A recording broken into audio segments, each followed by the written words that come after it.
İkinci bab. Nebukadnesar özünün padşahlığının ikinci yılında bir düş gördü. Muňa onun yüreği howsala düşüp, uykulu gaçdy. Ondan padşa düşünü yordurmak üçin jadygoýlary, falçylary, gözbagçylary we münejjimleri toplap getirmegi buyurdy. Olar gelip padşanyň huzurunda durdular. Padşa olara, "Men bir düş gördüm. Düşüň ýorgudyny bilmek isleg yüregimi howsala salýar" diýdi. Münejjimler Aramey dilinde padşa ýüzlenip, "Padşa, baky ýaşasyn. Gören düşüňizi öz gullaryňa aýt.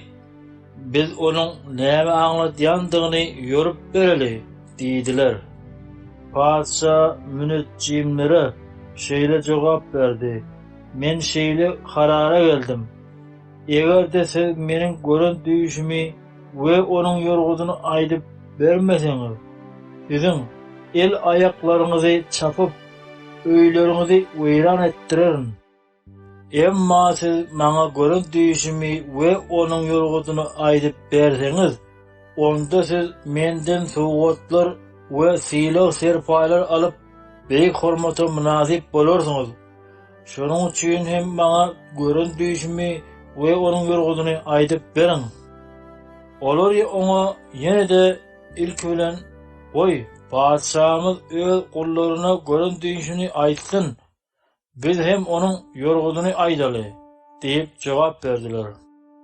Padşa meniň kararymyň çyllakaýdygyny görüp, "Siziň wagt utmak isleýändiňizi anyk bilýär. Eger siz maňa gören düşümi aýdyp bermeseňiz, size ýeketek bir höküm baraşýandyr. Wagtyň geçmegi bilen siz meniň pikirimi üýtgär edip, maňa ýalan we biderek zatlar aýtmak üçin öz araňyzda tilleşipsiňiz. Şoňa görä-de gören düşümi maňa siziň özüňiz aýdyp berersiňiz. Şonda siziň onuň da ýorgudyny aýdyp biljekdiňize gözüm ýeter" diýdi. Münejjimlere padşa şeýle diýdiler: "Yer ýüzünde seniň edýän bu talabyňyň höddesinden hiç kim gelip bilmez.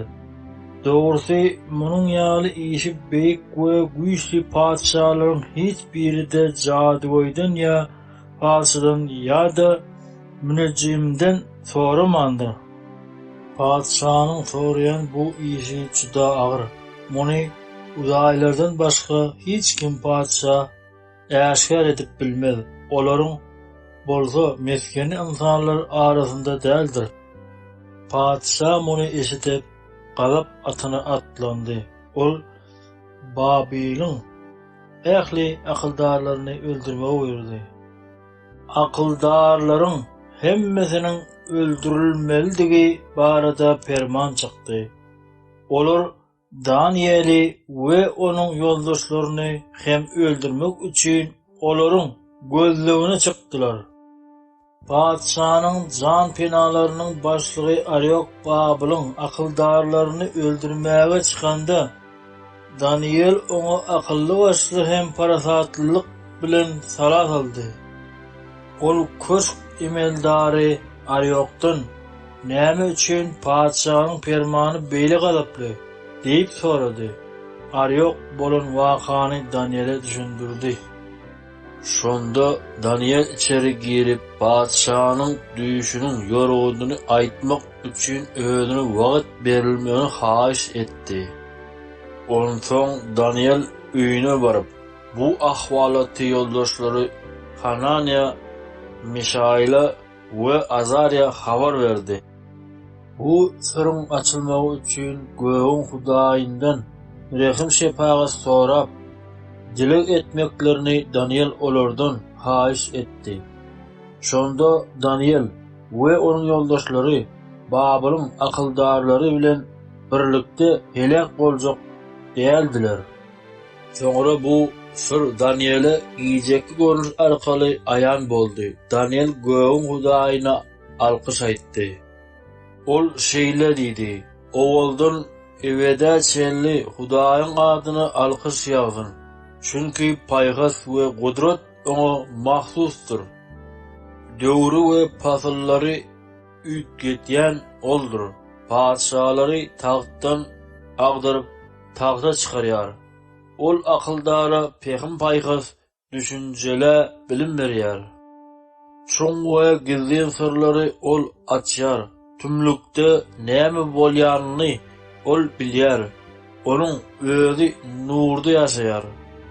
Ey ata-babalarymyň Hudaýy, sana şöhret we öwü bolsun. Çünki maňa paýgas we gudrat berdin. Senden dilen dilegimizi maňa aýan etdin. Padşahyň buýrun zadyny bize açyp berdin." Soňra Daniel padşahyň Babyloň akyldarlaryny öldürmek üçin bellen adamy Arioň ýanyna bardy. Daniel oňa: "Babyloň akyldarlaryny degme, meni padşahyň huzuruna el. Men onuň görün düýüşini ýorup berjek" diýdi. Ariok ony derrew padşahyň huzuruna eltip: "Padşahym, Yahudadan ýezir edip getirilenleriň arasyndan siziň görün düýüşiňizi ýorup biljek bir adam tapdym" diýdi. Padşah Belteşazar diýilip atlandyrylan Danielden: "Sen maňa nähil düýüş görenimi aýdyp, ony ýorup bilersiňmi?" diýip sordy. Daniel padşahyň soraýan bu soruny hiç bir akyldardy, falçydy, jadygoýdy, bilgiçde asyp bilmez. Emma göýeklerde gizli sırlary açýan Hudaý bar. Ahyrky günlerde näme boljagyny Nebukadnezar padşah ol bildirdi. Ýatir-kan düýüşiňde gören görnüşleriň şular bolmaly. Ey padşahym, sen ýatir-kan hyýalyňa mundan soňra nämeler bolarka diýen pikir geldi we sırlary aýan edýän Hudaý muny sana äşkar etdi. Maňa bolsa bu sır başga adamlardan has akyllydygyň üçin açylman. Eýsem munyň ýorgudy padşah aýan edilsin. Ol hem öz ýüregindäki pikirleri düşünsin" diýilip aýan boldy. "Ey padşahym, ine sen düýüşiňde beýik bir heýkel gördüň. Ol heýkel şeýle äpetdi, şöhret saçýardy. Ol seniň öňüňde durdy we onuň daş görnüşi gorkunçdy. Heykeliň kellesi sap altyndan, döşü bilen gollary kümüşden, bili bilen butlary bürnüşdendi. Baldyrlary demirdendi. Aýaklarynyň ýarysy demirden, ýarysy hem toýundandy. Sen seyredip durkan insan eli degmezden bir daş kopup kaçdy. Ol heykeliň demirden we toýundan bolan aýaklaryna uruldy da olary çympytrak etdi. Soňra demir, toýun, bürünç, kümüş we altyn harman jaýdaky saman ýaly kul peýkun boldular. Şemal olary pytradyp taşlandy. Olaryň izi sory galmady. Emma heykele urulan daş beýik dagy öwrülip bütün yer ýüzüni doldurdy. Görülen düýüş ine şudur. Indi bolsa biz ony padşah ýorup bereli. Ey siziň alhyzatiňiz, siz şahlaryň şahysyňyz. Göýüň Hudaý sana şalyk, güýç, gudrat we şöhret berdi. Ähli ýerde ýaşaýan insanlary, ýabany haýwanlary, gökdäki kuşlaryň seniň ygtyýaryňa tapşyrdy. Olaryň hemmesiniň üstünden seni hökümdar goýdy.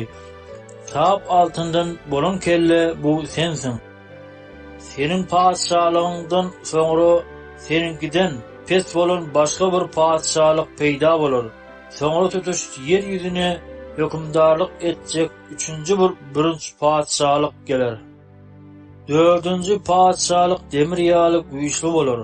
Çünki demirin ähli zady mıncıradyşy ýaly ol hem bularyň hemmesini kırıp tükeder. Ayaklaryň we barmaklaryň ýarsynyň toýundan ýarsynyň bolsa demirden diňini gördüm.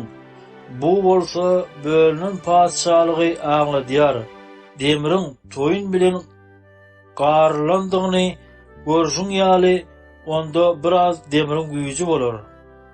Ayaklaryň, barmaklarynyň ýarsynyň demirden, ýarsynyň hem toýundan bolmagy bu padşalygyň bir bölüginiň güýçli, bir bölüginiň bolsa ejid boljakdygyny aňladýar. Görüşüň ýaly demirin toýun bilen garylmagy halklaryň gyr alyşyp berişip, biri-birileri bilen garşyjakdyklaryny aňladýar. Emma demirin toýun bilen garylyp bilmesi ýaly olar hem biri-birileri bilen garşyp bilmezler. Şol padşalaryň döwründe göğüň Hudaý hiç wagt dargadylmajak, başga halkyň eline geçmejek bir padşalyk gurar. Bu padşalyk beýleki padşalyklaryň ählisini ýok edip, olaryň soňuna çykar, özü bolsa ebidilik galar. Senin özüňiň görüşüň ýaly adam eli degmezden dağdan gopan daş demiri, birinji toýuny, kumşy we altyny çymputyrak etdi. Beýik Hudaý mundan soň nämeleriň boljagyny padşa aýan etdi. Bu düýüş dogurdur we onuň ýolgudy da hakykatdyr. Soňra Nebukadnesar padşa ýere ýüzünçüp Daniele taqdim etdi. Oňa galla sadakasyny we ýakymly ýysly tütetki hödür etmeklerini buyurdy. Padşa Daniele, sen bu syry açyp bildim. Hakykatdan da senin Hudaýyň Hudaýlaryň Hudaýy, padşalaryň taňrysy we sırlary aýan edýän Hudaýdyr diýdi. Soňra padşa Daniele ýokary wezipe berdi. Oňa köp gymmat baha sowgatlar etdi. Ony tutuş Babul vilayatyna ýolbaşy belledi we ähli Babul akyldarlaryna baştyn goýdy. Daniel padşadan haýyş edip Şadragy, Meşagy we Abednegony Babul vilayatynyň ýokary wezipelerine belletdi. Emma Daniel'in özü köşkde galdy.